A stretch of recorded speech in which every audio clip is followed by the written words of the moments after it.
Let no one be found among you who sacrifices their son or daughter in the fire, who practices divination or sorcery, interprets omens, engages in witchcraft, or casts spells, or who is a medium or spiritist, or who consults the dead. Anyone who does these things is detestable to the Lord. That's Deuteronomy 18:10 through 12. Hey everyone, I'm Nicole Guillaume with Guiding Echoes, the channel that is devoted to your spiritual and personal growth. And today we are diving into this scripture because it is one that is quoted to me quite often. Now, there is no denying that in the scripture it fully states that these things, mediumship, speaking with the dead, casting spells, is detestable to God, which means essentially that God hates them. He doesn't like this type of behavior. So what I would like us to do is to take this a step back, because here's what happens a lot of times. People like to quote scriptures, they cherry pick their scriptures, and then they say, aha, you can't do this because God said blah, blah, blah. It's right here. And there's no denying it's right here. We're not denying that at all. But what we want to do is we want to look at scripture and look at these different rules and regulations and say, but why did God say that? What was the method behind it? What was the reasoning for this? So if you don't know, Deuteronomy is part of the story of the Exodus of the Israelites. God had essentially saved the Israelites from slavery, from very poor living conditions, from the land of Egypt, where they were forced into slave work. So God, through Moses and his assistant Aaron, delivered the Israelites out of Egypt and promised that they would have their own land. So throughout this story, what we see is that the Israelites keep wanting to turn back to their old behaviors. And here's one of the things to keep in mind too. If you've ever met someone who has been in an emotionally or mentally abusive relationship, what happens is that people in that type of relationship continue to go back to that type of personality. It may be a different face. They may not continue to go back to that same person who abused them, but they'll go back to someone else that has those same demeanors, who have those same qualities, because they haven't learned how to build their own self-confidence and self-esteem and self-worth to be able to get away from that. So you see people constantly going back to those same abusive relationships. And the reason for this is largely because of programming. They've been programmed that this type of behavior is normal, okay, and acceptable, and they've learned to just kind of deal with it. Maybe they've never had a healthy relationship modeled for them, so they keep going back to that which is wrong for them. When we look at this scripture, we have to keep that in mind. We have to keep in mind the mindset of the Israelites once they were delivered. Do you think it's a possibility that they wanted to go back to Egypt so they could have a roof over their head and they could go back to their old ways because that's what was comfortable? Absolutely. The Bible even tells us that that happened, that there were Israelites who were like, let's go back to Egypt. We actually had it better there. It's better to be there than what we're going through right now. So they had that whole mental war going on inside of them. The other thing to keep in mind is that they would have a hard time breaking those old patterns, those old belief systems. So that would have been quite a challenge for them. So think about someone who's an alcoholic. When someone drinks too much, what is it that they need to stay away from? You guessed it, alcohol. And they also need to stay away from their drinking buddies, and they need to stay away from bars because alcohol becomes a substance that they can't handle. Now, for other healthy people, they may not have a problem with alcohol. It's totally okay for them to be able to drink that. They can drink it in moderation. Everything is just fine for them. But there are people who have issues for it. So let me ask you this. If you have an alcoholic and you have someone who is essentially okay with alcohol, do you have to put that law on both of them that they shouldn't drink anymore?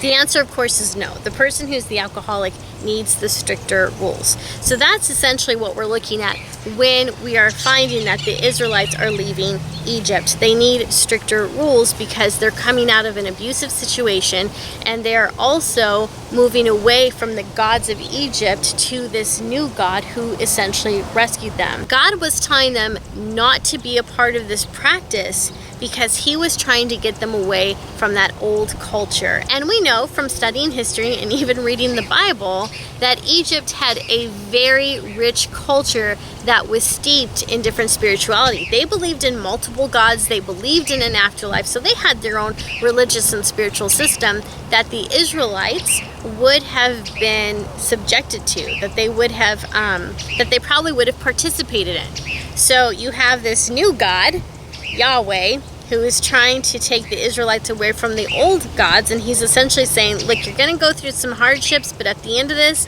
you're going to get your own land. I have all these promises for you.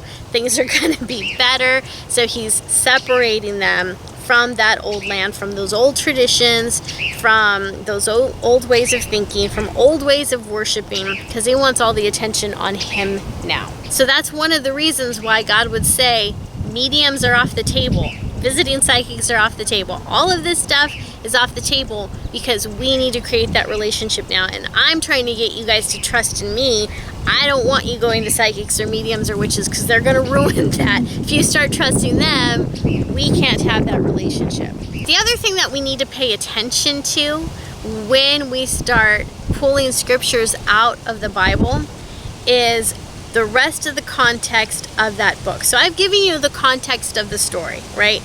God saved the Israelites from Egypt. He is separating them from Egypt. He is helping them to form their own culture. And because that's what he's attempting to do, he needs to make sure they cut ties with their old culture. And that includes cutting ways with their old methods, cutting ways with their old spiritual practices. So that's why he's saying a lot of this stuff that you used to do, no more. We're changing the way all of this works so that you can put your attention on me and you can create a new culture, one that's going to be better suited for you and better suited for me. So there you go. The other thing to take a look at is what else is in Deuteronomy. Is this a trustworthy book? Now, when you read Deuteronomy, it's got some pretty freaky stuff on it. For example, let's take a look at this scripture. Deuteronomy 21:18 through 21. If a man has a stubborn and rebellious son who will not obey the voice of his father or the voice of his mother, and though they discipline him, will not listen to them, then his father and his mother shall take hold of him and bring him out to the elders of the city at the gate of the place where he lives. And they shall say to the elders of the city, this is our son. He is stubborn and rebellious. He will not obey us, and he is a glutton and a drunk. Then all the men of the city shall stone him to death with stones. Deuteronomy 22:22. If a man is found sleeping with another man's wife, both the man who slept with her and the woman must die. Deuteronomy 22:28 through 29. If a man happens to meet a virgin who is not pledged to be married and rapes her and they are discovered, he shall pay her father 50 shekels of silver. He must marry the young woman, for he has violated her. He can never divorce her as long as he lives. If any man takes a wife and goes into her and then hates her and accuses her of misconduct and brings a bad name upon her, saying, I took this woman, and when I came near her, I did not find in her evidence of virginity, then the father of the young woman and her mother shall take and bring out the evidence of her virginity to the elders of the city in the gate. And the father of the young woman shall say to the elders, I gave my daughter to this man to marry, and he hates her. And behold, he has accused her of misconduct, saying, I did not find in your daughter evidence of virginity. And yet this is the evidence of my daughter's virginity. And they shall spread the cloak before the elders of the city. Then the elders of the city shall take the man and whip him, and they shall fine him 100 shekels of silver, and give them to the father of the young woman, because he has brought a bad name upon a virgin of Israel. And she shall be his wife. He may not divorce her all his days. Now, in our society and in most of the world today, we have decided that these rules are not okay. It is not okay to stone kids for not listening to their parents. It is not okay to kill people because they had an affair. And it is absolutely not okay to ordain that a woman marry her rapist. And it's not okay for a father to take his daughter out into the public before all of these old men to show her bloody sheets to prove that she was a virgin. You know, and that whole thing is a myth. Not every woman bleeds the first time she has sex. It doesn't happen. So, knowing that these things are in the Bible and in Deuteronomy, we have to ask ourselves, how reliable is the rest of this book?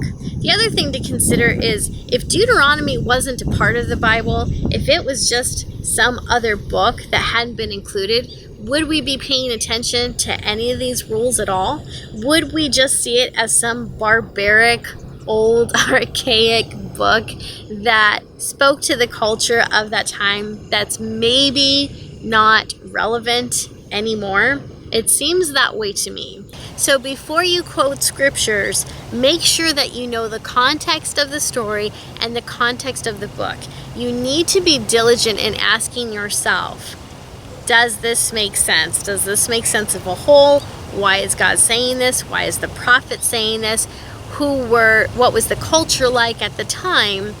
And does this really seem like a book of precepts that I should follow? So I know it's tempting for a lot of people to pick and choose different scriptures because it also speaks to what they already believe in. And people always want to be proven right. And the truth is, you can take almost any scripture in the Bible and make it prove what it is that you want to say.